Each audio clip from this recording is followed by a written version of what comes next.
Good evening. आज हम लोग बात करेंगे डीएनए के बारे में। डीएनए का फुल फॉर्म होता है डीऑक्सी राइबोन्यूक्लिक एसिड। ठीक है, इसको आप या तो बायोकेमिस्ट्री के सेक्शन में स्टडी कर सकते हैं। डीएनए को किस में? बायोकेमिस्ट्री या मॉलिक्यूलर बायोलॉजी,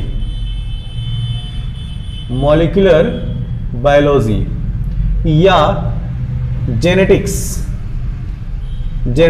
ठीक है, और ओवरऑल मैं बात करूं तो बायोलॉजी। ठीक, तो डीएनए का फुल फॉर्म है deoxy ribonucleic acid. DNA genetic material होता है। जेनेटिक मटेरियल किसका होता है? ऑल लिविंग ऑर्गेनिज्म, जितने भी लिविंग ऑर्गेनिज्म हैं उनका जेनेटिक मटेरियल डीएनए होता है। अगर डीएनए की बात किया जाए तो डीएनए वास्तव में है क्या? तो डीएनए एक पॉलीन्यूक्लियोटाइड है जो सभी जीव जंतुओं का एक जेनेटिक मटेरियल होता है। तो जेनेटिक मटेरियल का मतलब क्या होता है? जेनेटिक मटेरियल का मतलब ये होता है कि ऐसा मॉलिक्यूल, ऐसा मटेरियल जो एक जनरेशन से दूसरे जनरेशन में हेरिडिटिकल जो कैरेक्टर हैं, वंशानुगत जो लक्षण हैं, उनको वो ट्रांसफर करने का काम करे। तो डीएनए वही काम करता है। अब यहां पे एक प्रश्न यह आएगा कि कुछ ऐसे भी वायरसेस हैं जिनका जेनेटिक मटेरियल जो है वो डीएनए ना होके वो आरएनए है। तो हम यहाँ पे बात करेंगे वो कुछ वायरसेस क्या हैं जिनका जेनेटिक मटेरियल डीएनए ना होके आरएनए है। तो उसका एग्जांपल इस समय कोविड-19 की सिचुएशन है। ठीक है, कोविड-19 जिसको SARS-CoV-2 भी बोलते हैं, उसका जो जेनेटिक मटेरियल आपको मिलेगा वो आरएनए मिलेगा। और दूसरा जो बहुत ही खतरनाक वायरस है वो HIV, ह्यूमन इम्यूनोडेफिशिएंसी वायरस की अगर हम बात करें, HIV की बात करें, तो उसका भी जेनेटिक मटेरियल जो होता है वो आरएनए होता है। तो अब यहाँ पे प्रश्न ये आता है कि क्या सारे वायरसेस का जेनेटिक मटेरियल आरएनए है? नहीं, सभी जो वायरसेस हैं उनका जेनेटिक मटेरियल आरएनए नहीं होता है। कुछ वायरसेस जैसे कि हेपेटाइटिस अगर बी की बात करें, हेपेटाइटिस बी वायरस का जेनेटिक मटेरियल डीएनए होता है। तो अब यहाँ पे बात आई कि जो मैंने कहा कि ऑल लिविंग किंगडम में जो जेनेटिक मटेरियल है वो डीएनए है, कुछ वायरसेस को छोड़ के। तो वायरस की कहानी जो है बहुत लोग जानते भी होंगे कि वायरसेस ना तो लिविंग में आते हैं ना तो नॉन लिविंग में आते हैं। ठीक, उनके कुछ कैरेक्टर ऐसे हैं कि वो नॉन लिविंग में भी वो कुछ कैरेक्टर शेयर करते हैं और कुछ कैरेक्टर ऐसे हैं जो लिविंग के कैरेक्टर से शेयर करते हैं। तो वायरस या जो विषाणु है वो लिविंग और नॉन लिविंग के बीच में कनेक्टिव लिंक का काम करता है। कुछ कैरेक्टर उसके लिविंग के हैं और कुछ कैरेक्टर जो है नॉन लिविंग के हैं। तो एक्सेप्शनल केसेस में जो है हम जेनेटिक मटेरियल की अगर स्टडी कर रहे हैं तो वायरसेस का रखेंगे जिसमें जेनेटिक मटेरियल जो है वो कुछ वायरसेस में जेनेटिक मटेरियल डीएनए होता है और कुछ वायरसेस में आरएनए होता है। ओवरऑल हमें ये याद रखना है कि ऑल लिविंग क्रिएचर जो भी हैं, प्लांट हो चाहे एनिमल, उनका जेनेटिक मटेरियल डीएनए होता है जिसका full form deoxy ribonucleic acid होता है। ठीक है, अब हम बात करें ऑल लिविंग ऑर्गेनिज्म में। तो ऑल लिविंग ऑर्गेनिज्म में जो है अगर सेल की बात किया जाए तो सेल का क्लासिफिकेशन दो तरीके से करते हैं, on the basis of nucleus या न्यूक्लियस ऑर्गेनाइजेशन के बेस पे सेल दो तरीके की होती हैं, एक प्रोकैरियोटिक सेल और दूसरा eukaryotic cell.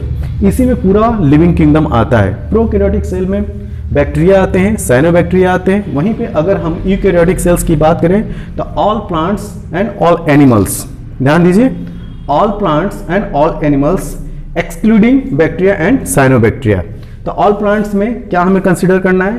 Fungi, algae, bryophytes, टेडोफाइट्स, gymnosperms and angiosperm. ठीक है, ये यूकैरियोट्स में आएंगे। अगर ऑल एनिमल्स की बात किया जाए तो प्रोटोजोआ, पोरीफेरा, सिलेंट्रेटा, प्लेटीहेलमिन्थीज, इधर मैंने लिखा हुआ है एस्केहेलमिन्थीज, एनालिड्स, आर्थ्रोपोडन्स, मोलस्कन्स, इकाइनोडर्मेटा, हेमिकार्डेटा। अब इकाइनोडर्मेटा टू अगर प्रोटोजोआ की बात करें या प्रोटोजोआ से लेके अगर आप इकाइनोडर्मेटा तक की बात कीजिए, ये सब इनवर्टिब्रेट्स कहलाते हैं। क्या कहलाते हैं? इनवर्टिब्रेट्स। इनवर्टिब्रेट्स को हिंदी में बोलते हैं अकशेरुकी प्राणी। इनमें जो है वर्टिब्री कॉलम जो है वेल डेवलप नहीं होता है, या वेल डेवलप तो छोड़ दीजिए, पाया ही नहीं जाता है। ठीक है, उसके बाद जो है वो हेमिकार्डेटा आता है। हेमिकार्डेटा के बाद जो ग्रुप, जो मेजर ग्रुप है वो कार्डेटा का है, जिसमें स्पाइनल कार्ड या वर्टिब्री कॉलम जो है वो डेवलप होता है। इस वजह से कार्डेटा ग्रुप के मेंबर को जो है वो वर्टिब्रेट भी बोलते हैं। क्या बोलते हैं? वर्टिब्रेट, जिसको हिंदी में कशेरुकी प्राणी बोलेंगे। क्या? कशेरुकी प्राणी। ठीक है, या वर्टिब्रेट। अब कॉर्डेटा में आते क्या है? कॉर्डेटा में जो मेजर जो है वो 5 ग्रुप है। एक Pisces, amphibians, reptilians, aves and mammals. Pisces में मछलियाँ, जो मछलियाँ हैं वो पीसीज वर्ग में आती हैं, जिसको हिंदी में जो है मत्स्य वर्ग बोला जाता है। एम्फीबियंस की बात करें, एम्फीबियंस में फ्रॉग आता है, टोड आता है और हाइला आता है। एम्फीबियंस को उभयचर बोलते हैं हिंदी में। रेप्टिलियंस की अगर बात करें तो रेप्टिलियंस को जो है सरीसृप बोला जाता है, और सरीसृप में अगर बात करें तो सांप, स्नेक, पाइथन, क्रोकोडाइल, ये सब रेप्टिलियंस हैं। उसके बाद एविज की बात करें तो जो पक्षी वर्ग है उसमें एविज आते हैं, जैसे मोर, कबूतर, मुर्गा, मुर्गी भी, ठीक है। तो एविज में पक्षी वर्ग। उसके बाद अगर हम बात करें तो मैमल्स, मैमल्स में स्तनपायी आते हैं, ठीक, ह्यूमन बीइंग आते हैं, चिंपैंजी आते हैं, गाय आती है, भैंस आती है, गधा आता है, घोड़ा आता है, और हम भी जो कि ह्यूमन बीइंग है वो भी आते हैं। तो इन सब का जो जेनेटिक मटेरियल है वो क्या है, वो है डीएनए, डीऑक्सी राइबोन्यूक्लिक एसिड, ठीक है। कल की क्लास में हम लोग क्या बात करेंगे, कल की क्लास में हम लोग बात करेंगे कि आखिर नेचर ने जो है वो डीएनए को ही जेनेटिक मटेरियल क्यों बनाया। आज हमने जाना कि जेनेटिक मटेरियल डीएनए होता है, और किस किस का होता है वो जाना। क्या जाना हमने कि जेनेटिक मटेरियल जो है वो डीएनए होता है, और किस किस का होता है वो जाना कि हमने कुछ वायरसेस को छोड़ दीजिए, उसके अलावा जो भी लिविंग क्रिएचर है सबका जेनेटिक मटेरियल क्या होगा, डीएनए होगा। डीएनए का full form deoxy ribonucleic acid. Okay, thank you.